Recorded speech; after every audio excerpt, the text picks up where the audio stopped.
કચ્છ કે ગુજરાત નહીં, દેશભરમાં જેની ભારે ચર્ચા ચાલી રહી હતી અને જેના થકી કચ્છનું નામ બદનામ થયું હતું એ 2017ના નલિયા દુષ્કર્મ કેસનો ગુરુવારે ભુજની સેશન્સ કોર્ટે 8 આરોપીને નિર્દોષ જાહેર કરતા જ અંત આવ્યો હતો.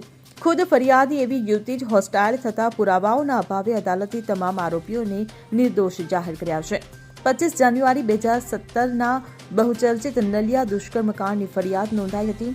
ભોગ બનનાર યુવતીની ફરિયાદ બાદ રાજકીય હોબાળા વચ્ચે તમામ આરોપીઓની ધરપકડ કરવામાં આવી હતી. કચ્છ સહિત રાજ્યભરમાં જેની ચર્ચાઓ થઈ હતી તે કેસની ગંભીરતાને ધ્યાનમાં રાખીને રાજ્ય સરકારે સ્પેશિયલ ઇન્વેસ્ટિગેશન ટીમની રચના કરી હતી અને કેસની તપાસ કરવામાં આવી હતી.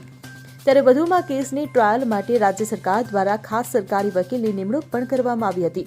પરંતુ આ કેસમાં સૌથી મહત્વપૂર્ણ વળાંક ત્યારે આવ્યો જ્યારે મુખ્ય ફરિયાદી યુવતી જે કેસની મહત્વની સાક્ષી હતી તે પોતે જ પાછળથી હોસ્ટાઇલ થઈ ગઈ હતી. આ કારણે કેસ નબળો પડ્યો હતો. પુરાવાના અભાવે કોર્ટે આરોપી વિનોદ કુમાર ઉર્ફે બબા શેઠ વિશનજી ઠક્કર, ચેતન વિનોદ કુમાર ઠક્કર, અશ્વિન રવિલાલ સેજપાલ, ભરત નરેન્દ્રભાઈ ચૌહાણ, શાંતિલાલ દેવજી સોલંકી, વસંત કરસનદાસ ભાનુશાલી, ગોવિંદ અર્જુનદાસ પારુમલાણી અને અજીત પારુમલ રામવાણીને નિર્દોષ છોડવાનો હુકમ કર્યો છે.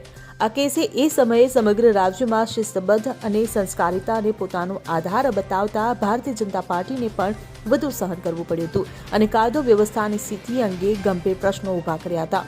જો કે ગુરુવારે કોર્ટે આપેલા ચુકાદા સાથે આ કેસનો હવે અંત આવ્યો છે. Bureau report CN24 news. હવે જુઓ દેશ દુનિયાની તમામ ખબરો તમારી આંગળીના ટેરવે. ઉઠાવો મોબાઈલ અને Google Play Store પરથી ડાઉનલોડ કરો અમારી CN24 ન્યૂઝ મોબાઈલ એપ.